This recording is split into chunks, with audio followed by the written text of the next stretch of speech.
Hello, everyone. So, my name is Carrie Carlson, and I'm a brain injury specialist with Brain Links. And today I'm going to go over behavior and de escalation from a cognitive and communicative perspective. So, Brain Links, we are funded both on a federal and a state level. On a federal level, it's through the Administration of Community Living, and on a state level, it's through the Tennessee Traumatic Brain Injury Program. And we are an organization under the direction of the Tennessee Disability Coalition. So, we are a statewide team of brain injury specialists. There are four of us across the state of Tennessee. We do the work of a team of 100. But yes, there are four of us. And at the end of this, I will give everyone our contact information. So, please feel free to reach out to us at any time. But we equip professionals to better serve people with traumatic brain injury. Everything that you're going to hear today is research based, and it's the most current information out there. We have resources that are family friendly, and what that means is most of our resources we have gotten down to a sixth to eighth grade reading level, and so it could be fairly easy for almost anyone to read, right? We've got resources for returning to school, returning to a work setting, and also returning to a program for anybody who may need that, right? We've got toolkits for healthcare providers and school nurses. So if you need if you know of a school nurse who would benefit from one of our concussion and TBI trainings, along with our school nurses toolkit training, or a healthcare provider who would need such training, please reach out to us. We have a YouTube playlist channel that has been created. We have one that's called DIDD, where you can see lots of great resources that we have little videos on how to use them, along with other stuff. There's stuff there if you're a parent who has a child that you may want to watch a short video. Most of them are about 5 to 10 minutes at the most. So check that out. You'll get that information at the end as well. So our agenda for today, we're going to review concussion. I know it's been a long time since you've had the training from Jennifer that was concussion and brain injury. We're going to go over some behavioral issues and then talk about it's called de-escalation here, but some tools and little interventions. And then we're going to go over some tools. Everything I'm going to go over with you guys today, you can use in your personal life. Yes, I'm coming at it from a brain injury perspective, but please feel free to use this. I joke, but it's not really a joke. I use a lot of this on my husband and my daughter. So use it as you see it fitting into your life, right? But please use it professionally. So, what is a traumatic brain injury? Excuse me. So, a traumatic brain injury is caused by a bump, blow, or jolt to the head or body, right? You do not have to be hit in the head. It can be to your body or a penetrating head injury. And the key words here also are that disrupts the normal functioning of the brain. Right. So you don't have to be hit in the head and it disrupts that normal functioning of the brain. And a brain injury can be acquired by brain tumor, somebody who has a stroke, an infection, surgeries, and drug overdose also. So this is really good information right there. Um, and then how can TBI happen in other ways, right? Every time we say concussion or traumatic brain injury, people think of football, but actually, car accidents and falls are the leading causes of concussion and traumatic brain injury. Playing pillow fights. Y'all, I did not realize until doing research for one of the trainings that we did for the Department of Children's Services. Somebody asked about, they asked about roller coasters. I could not think of the word. And they did a research that compared roller coasters, pillow fights, and low impact car accidents. And pillow fights were so far worse than anything else. So, as fun as pillow fights are, we cannot allow those to happen, right? Falling, again, you do not have to hit your head. Being shaken violently, some people that repeatedly hit themselves in the head, or I didn't say it in my intro, but I have worked with people that have different abilities. Um, and we had a gentleman who used to hit his head on the back of the seat in the van. So that repeated motion could cause a head injury. So please just keep that in mind, right? Um, and then so we want to look back. So we did concussion and TBI. Now we're going to look at cognition. And please remember, there's so much more that goes into cognition, right? And you have to really understand cognition and how somebody pays attention, how they process, how the lack of processing and paying attention can affect your judgment, your awareness. Initiation can look like somebody's lazy. But if we know that if they just take those steps to get started on something, they could do it fine, right? They just need help to get motivated, because these people really test very well, right? If you get them going, they're great. Language, expressive language, receptive language. How can that cause someone to have behaviors, and or how can that cause daily life struggles, right? How can all of this affect impulse control and self monitoring? So all of those went into this. And psychosocial. What are those psychosocial issues, right? So, psychosocial involves both the psychological aspect of somebody's life, like their mental health and things like that, and the social aspects. So, social cues. You and I may know if we're in the middle of a conversation with somebody and they walk away, that conversation's over, right? But somebody who's not picking up on those social cues might not understand that. How's that social environment? Those social interactions, are they having negative social interactions now? Right? Do they not understand personal space? Somebody in the era of COVID could get very upset about the lack of personal space somebody's giving them. Um, Impulse control could cause behaviors, right? And then mood and behavior. Obviously, we're going to dive a little bit deeper into those. So, this is a really great look at what our brain controls, right? Our brain controls everything we do, say, think, hear, everything. And most people, when they're injured in this frontal lobe area. That's called the braking mechanism. That is where our self-control is takes place. That judgment, self-monitoring. People that that's where our brain really tells us, hey, you might not want to do that. That's going to lead to a bad day, right? And also where we control our behavior. So this is just a really great look at the different parts of our brain and where everything is housed. Okay, disclaimer here. We are not autism professionals. We have some amazing autism professionals in the state of Tennessee. So if you have autism specific questions, I suggest you reach out to Autism Tennessee. There's a helpline right there.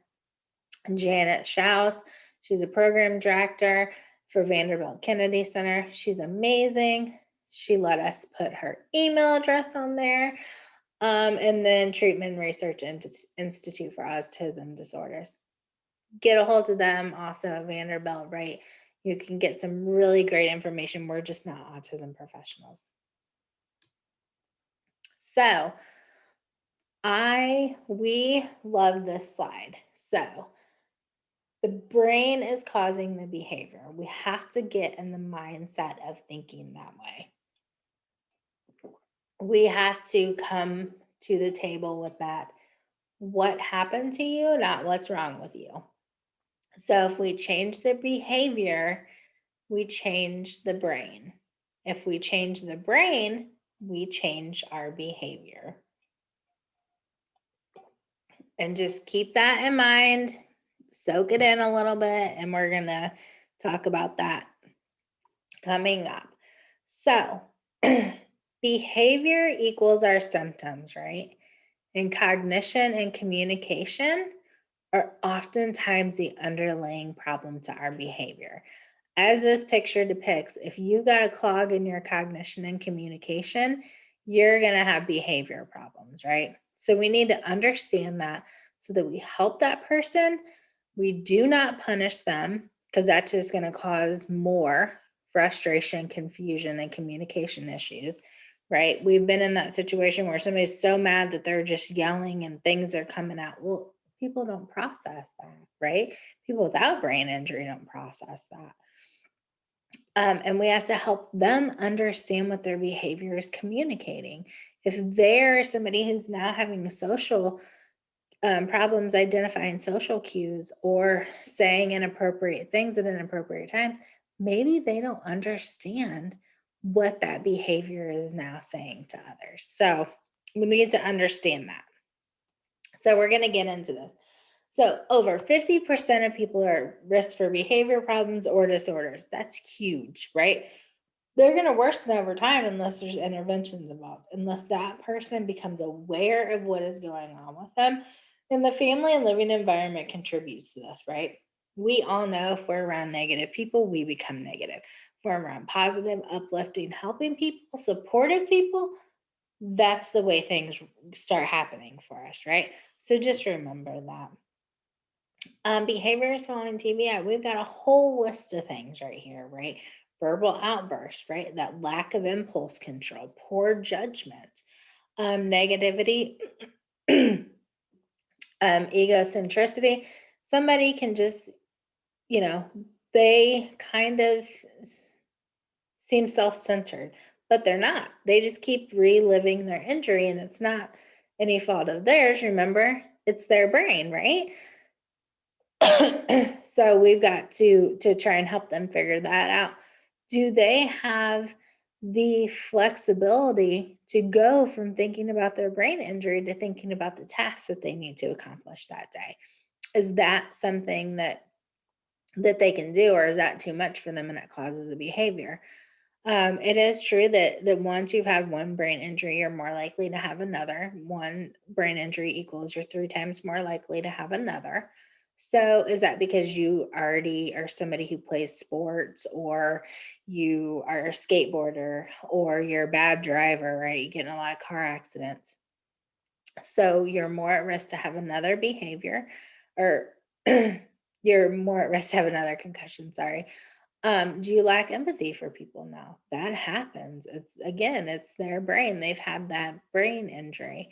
Lack of motivation or initiation, like I said, maybe you just get somebody going, right? When we start a new diet, we need motivation. It's no different for people with a brain injury. They need motivation for daily tasks and things that they need to get done. Depression and anxiety. We used to think that depression and anxiety was because we were upset because of the injury. But no, our brain actually controls, our moods and everything else. And depression and anxiety can be a result of that injury. It's a symptom of your injury. So, behaviors following TBI, you're more likely to have another injury, as I just said, become obese, incarceration. Remember, lack of impulse control, lack of judgment. That happens. The statistics on this are coming out more and more every day, and it's scary and sad at the same time how many people are incarcerated that have had brain injuries. Substance abuse, again, that is something that happens after people sustain a concussion or brain injury at large amounts, and it's usually not right afterwards. So it could be not equated to the injury. Becoming socially isolated and becoming homeless, also. So, behavior, you always got to look at the communication and the cognitive demands of that situation and make sure that we're like, what are their strengths? What are their weaknesses? What can we play off of, right? If they're really good if they're an amazing visual learner, right? We need to give them visual cues to help them. If they are really good at, if they're one of their strengths is they can sit down and read a book and remember everything, right? So we need to write things down for them, right? Play off of those weakness or play off of those strengths and focus less on their weaknesses, right? But remember those because you don't want to try and help them with one of their weaknesses. What are those triggers? Is it a person? Is it I have the sun coming in my window, right? With somebody who's had a sustained a brain injury, that could be a trigger because it could cause a headache, it could cause pain, could cause all types of things. So what are those triggers, and pay attention to those. um, Again, behavior is communication. What are they trying to say to you? When I look at this picture, I oftentimes want to switch it out for a baby, right?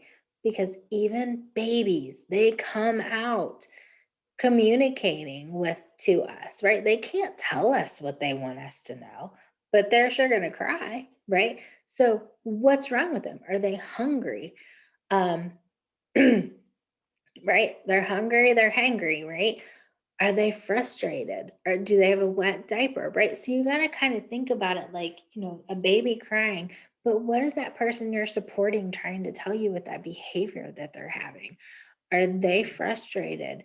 Do they need you to pay attention? Do we've got to figure, maybe they don't even understand what's wrong with them at the time. Maybe you have to help them work through that, right? They might need your help to say, you know what, what's wrong with you? Or find out that that sun is what's causing those behaviors. Or Walmart is a very stimulating place. Maybe they get overstimulated at Walmart. Maybe when you do your grocery shopping, they always come home and have a behavior. Maybe that's because they got so frustrated and it was so overstimulating that they just need to have a good meltdown to get over it, right? So what is that trying to communicate? What are they trying to communicate to you? So we've got Doug. So Doug sustained a TBI in a car accident. He's usually very pleasant. He does have angry outbursts at times for unknown reasons, but his outbursts usually often happen in the kitchen during meal prep with other people around. They're all talking and chatting and communicating. The radio is often on. And it's supposed to keep things light and fun. And Doug often needs cueing to complete his tasks and direction to be able to follow up and get things done. He's often slow to respond to that direction, though. Um,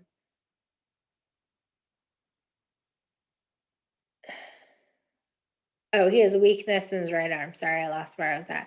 Right arm and hand. So maybe all of that stuff, maybe he needs a different utensil, right? He's got weakness. Maybe he's right hand dominant. Maybe that hurts him. Maybe that causes pain. Maybe, like I said, the music and people talking and needing cues and being having to be reminded, maybe that's just way too much for Doug, right? Maybe he needs either the communication or the radio. Maybe he needs a different utensil. I stress asking Doug what is upsetting you right now, right? Because you got to help him find those triggers also. So Doug's got a lot of things going on there. It's just something to think about. Um, and as staff, you probably are thinking about somebody that you're working with right now, right? You know when you come into that house or when you see that person if it's going to be a bad day or a good day, right? So, what do you see? What are some signs that you might see? Does that person pace? I know people that pick their skin, right? Um, what can we do differently on those days? Do we have to follow that routine is so important for somebody with a brain injury, but think of Doug. If he's already having a bad day, you know, all that stresses him out, right? It's not that you don't want him to help with meal prep. Maybe we need to not have the radio that day. Maybe we need to have the radio, but quiet, no talking, right? Do things a little differently. Maybe he could do a different job, like set the table where there's not so much noise and so much going on in a small area, right? But we have to increase their awareness. Like I've noticed that it seems if you try something like either having communication or the radio, say, "Hey, I noticed that really works, Doug. Is that something you prefer? Have you noticed it helps?" Come back, revisit that, help that person, especially while you're trying to figure out what those triggers are. Um, and this is a really good quote that we got from a behavior analyst from one of the trainings we did for y'all. So, establish clear boundaries with neutral tones, right? That's so powerful in that little bitty sentence, right? So, you know, maybe daily chores have to be done before the TV's turned on. No loud noise after 9 o'clock. I'm working with a lady right now that and her family that, she calls her mom several times a day and it causes behavior. So putting something in place simple as you like a schedule as to where times that we know mom's home to where she can call her and it's really reduce those behaviors, right? So establishing those clear boundaries, making sure that they are involved in helping to create those is also very powerful because they need to be involved in that, right? Again, pull on those strengths and weaknesses. If this is somebody who does really good with visual cues, put pictures up, right? This is how your room is supposed to look. I had to do this with my 6-year-old because she did not understand, right? She doesn't understand what all those words mean, what it meant to have a clean room. So, pictures can be very powerful. Um, Taking responsibility. So communicate. You've got to clean up your own messes. If you've acted inappropriately, you need to apologize to people.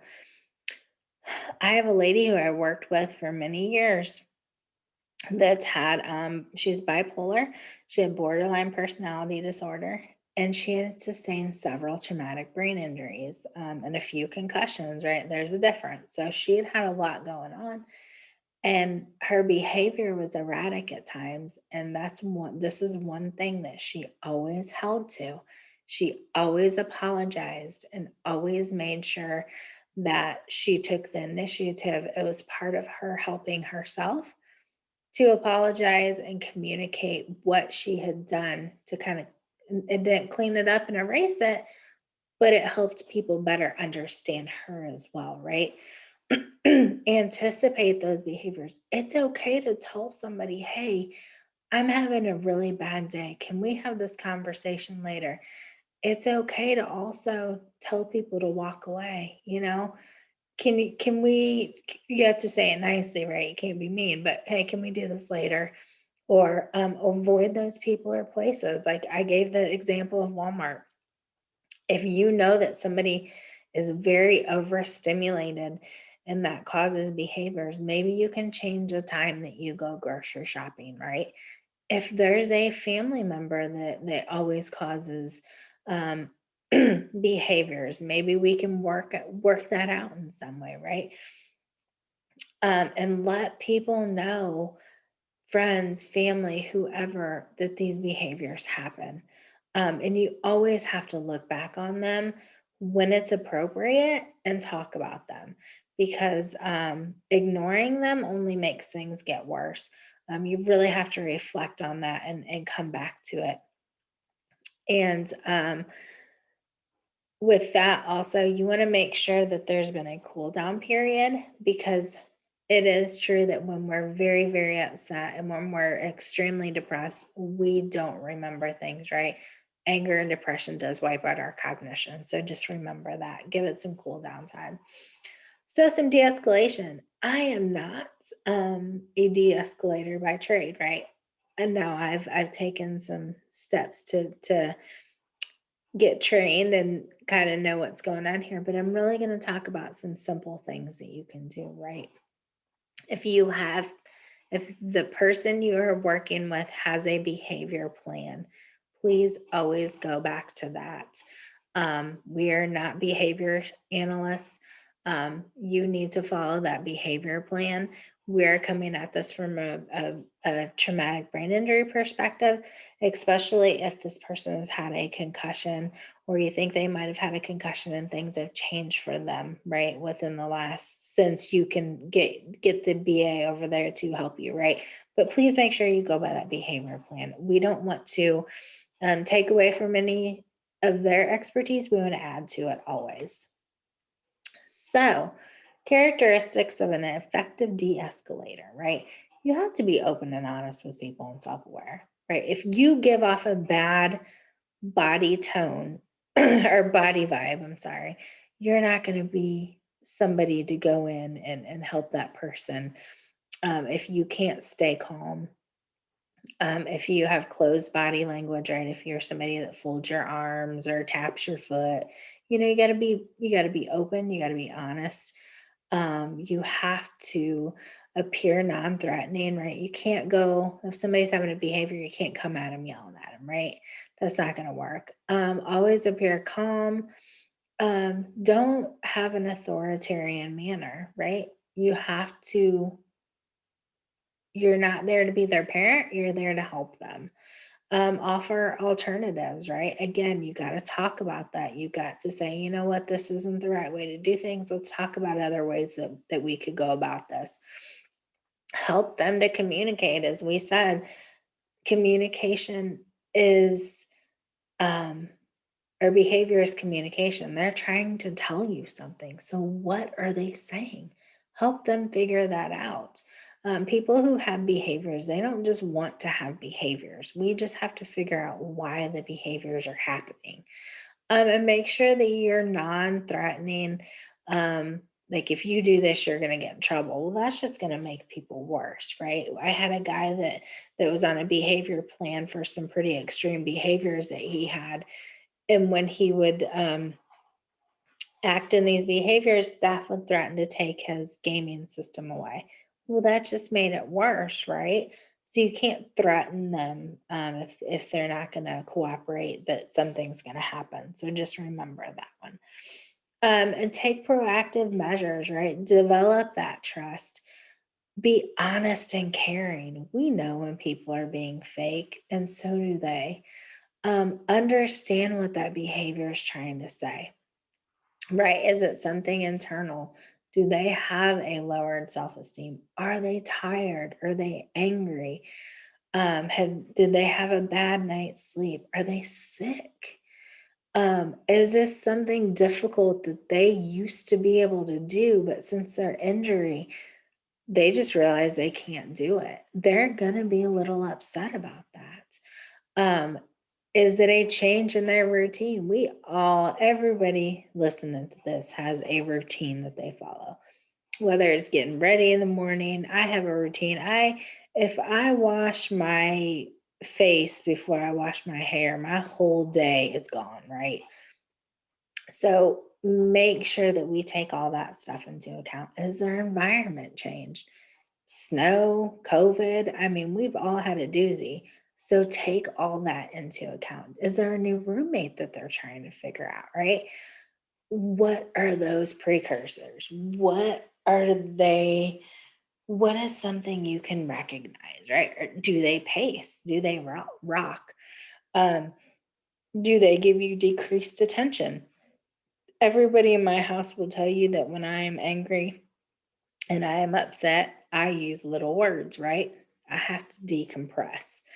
That is everybody's way of knowing that, I'm not going to have a behavior, but I'm trying to compose myself, right?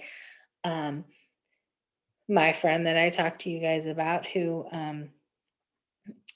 has the behaviors, she has some very significant uh things that we all notice. One of the things, she has a vein that pops out in her forehead, right? And she gives very short answers right before she starts getting upset. So there's always things you just have to pick up on them. Um, And then include that individual in that behavior plan. Always, always, always. Don't start doing things that they're not aware of, because that's going to that would upset any of us, right? Um, play on those strengths and weaknesses. I'm going to keep saying it through this, right? Analyze what's going on. Is this something that they used to be able to do and they can't do it right now? Is this old learning, if they forget it's usually easier to pick up on. New learning is oftentimes hard, but you've always got to look at the requirements. You've got to look at their strengths and weaknesses. There it is again. Any accommodations that they might need, distractions. Right. I was doing this a couple weeks ago and my dog was outside the door whining at me. She now is not allowed, she's right here because I know that she is a distraction and she is not going to let me sit in this room with my door closed. She's going to whine at me. So that could cause somebody to have a behavior, right? I was so distracted I could barely get through it. But I know that it's going to happen. Um, is this somebody who, look at Doug, right? Does he need a different or better accommodation for cutting that meal prep? Does he need something else for helping with that meal prep? Maybe if all that's going to be going on, maybe Doug needs some lightweight. Um, they have the headphones that allow noise to come through. It doesn't block everything, but it kind of tones it down, right? I have macular degeneration. Sometimes I need sunglasses. So, do they need sunglasses to be outside? You got to look at everything, every event in each day, right? If we're tired, if we're already in pain, if we already have a headache, and then we go outside in the sun, it's going to make that worse, right? Under the influence of drugs and alcohol, and I'm not just talking about illicit drugs. I'm talking about prescription medications, right? Those can change our behaviors in many different ways. Are we stressed out? Are we emotional? Tired, like I said, sick? We don't know what COVID is doing to our brains, right? It's having a lot of effects on people. So what is going on with that person? All these things can make things worse. And y'all's daily notes, right? I stress this. I've told you guys before, I've worked with people with intellectual and developmental disabilities, and I've had to look at these daily notes, right? I was in the family teaching director, so I had to look through the daily notes. And that could be a way for you to identify an injury. It can also be a way for you to identify patterns, triggers, anything like that. But those daily notes are one of the most powerful things that you can use in this situation.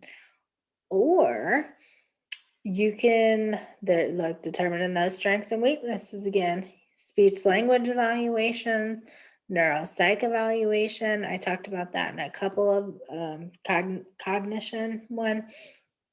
That's the gold standard testing for traumatic brain injury. Other evaluations, or I know y'all have seen this before, the brainstorming solutions tool, right?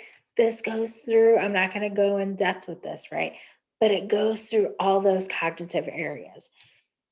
It goes, what are the medications, right? Again, has anything changed there? Is there a new injury? Um, what happened? What has made this change happen to this person? Um, here's a behavior section. What's that behavior? Can you identify any triggers? What happened before? What happened after? What has calmed that person down? And then did you talk to them about how um, I can help them better communicate next time, right? If somebody had a behavior over something simple and we've talked about it, put that in there because we're not going to remember to tell every staff every single thing or every family member.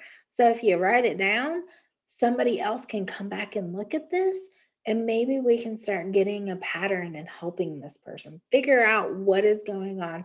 what those behaviors are communicating to you. And as it's oh, and then the solutions, what helped them. Don't ever recreate the wheel. If something works, keep doing it. But I will tell you that if something didn't work, revisit it, right? Because it might work later on, especially if it's something that's kind of worked and then it didn't work. Don't recreate the wheel, but make sure if you have a brain injury, things are changing by the minute, by the day, by the second. So make sure you're revisiting accommodations and strategies, looking at them, asking that person, is this still working for you? Do you think that maybe we can pull back one of those support, or not pull it back, but maybe, Doug, if he does get a new utensil, but he really doesn't like using it because, it's different, right? Things are different. Maybe he can use it, um, start using that new one if his hands start hurting. Or maybe he can, those headphones that I talked to y'all about, maybe he doesn't use them on the front end, but he knows where they are, so if he starts getting overwhelmed, he can grab them, right? So you don't have to just go full blown, "Here's an accommodation, let's use it." Let's see how it works. Let's see when you need to use it and things like that, but make sure that person is involved, otherwise they're gonna be upset. Any of us would be, right? Strategies and accommodations goes right with the brainstorming solutions tool. I know y'all have seen this again. I'm not going to go over it. Each section matches and also gives you professionals that may be able to help in that area of expertise. We got to have positive reinforcements, non punishing. Um, that doesn't teach them right. Even with children, punishing kids does not teach them right. It just scares them. Punishing adults does the same thing. Watch developing a reputation. This guy is trouble. We could try that. You know what? He had a really hard time keeping his hands to himself today, but the stress ball is really helping. That's something that is so much better. I've walked into houses, I've worked in houses before. I walked in and staff was like, "Oh, I need to get out of here. I cannot wait to leave. So and so's had just behavior after behavior today." Whoa, nice to see you too. I didn't know what was going on, right? But then that person was right there and it made them feel bad, right? It could always be reversed. But that set off another possibility for more behaviors. So make sure that we're trying to pick out, like this says here, we've had a really hard time today. It's been a stressful day for, I'm just going to say John, right? John's had a bad day today. But his headphones seem to help him when there's a lot going on. Or let's pull out, we've had a bad day, yes, but what has helped, right? Because you want to counter that's been a bad day, but there's an upside of it, right? Because people always remember that positive part sometimes or the negative part, but we got to be positive when we're talking about that person because they're already going through so much. Imagine having a brain injury and things changing when you've already had some barriers against you, right? So being positive when you're giving this information is so important. And if they do something really great, let's applaud and praise that, right? Let's make sure not to where it scares them, but let's make sure that we're telling them, hey, you know what? You do really good with visual cues. Why don't you draw me a picture of what's going on with you? Why don't you draw me a picture of why you're so upset? That could help them as well. Because you got to figure out what the antecedent is, what happened before, what happened after, what was that behavior, and then what was the consequences of that, right? The ABCs of everything. So, tools and resources. I showed you the brainstorming solutions tool, the strategies and accommodations. We have a YouTube training channel video that is available for you all. There's lots of other stuff on there. We have our signs and symptoms. Left is for children, middle is for people who communicate without words, specifically designed for DIDs. And then adults is on the right hand side, darker blue. Staff skill builder, amazing, amazing. CBERT training, it's free, it's 14 modules. Great introduction, great reminder on how to better communicate with people that are living with traumatic brain injury. Um, I took it, it was really good. Some of it might not be, some of it might be a little refresher for you guys, and some of the people depicted on the videos might be a little bit higher level than some of the people that you work with on a cognitive perspective, but it's still a really great training regardless. And it's got really good information. And then we have 8 service coordinators across the state of Tennessee, and they are basically like case managers. They work with everybody. Sorry, anybody who's sustained a concussion or traumatic brain injury. They really do a great job of developing a comprehensive plan for that person, provides referrals and resources. They also have support groups that are weekly that we do put them on our Facebook page. So if you get on there, you can find out when their support groups are, and just a really great group that anybody can be involved with. That's her questions. I am going to, in this email, there is also a link to take the survey. If you watch this video, we are a grant funded program. So please take the survey. It tells me how I've done. And really it's for our grant. So if we don't have grant money, we kind of don't exist, right? So please take the survey. I'm almost begging y'all. And then here's our contact information. So if you want to get in contact with any of us, you can find us on Facebook, Twitter, LinkedIn. It's at BrainLinksTN. And thank you for watching this today. And if you have any questions, I'm Carrie right here. You guys are free to email me with any questions, or any one of us, and we'll get you the answer. Right. And I thank you for watching today. Bye.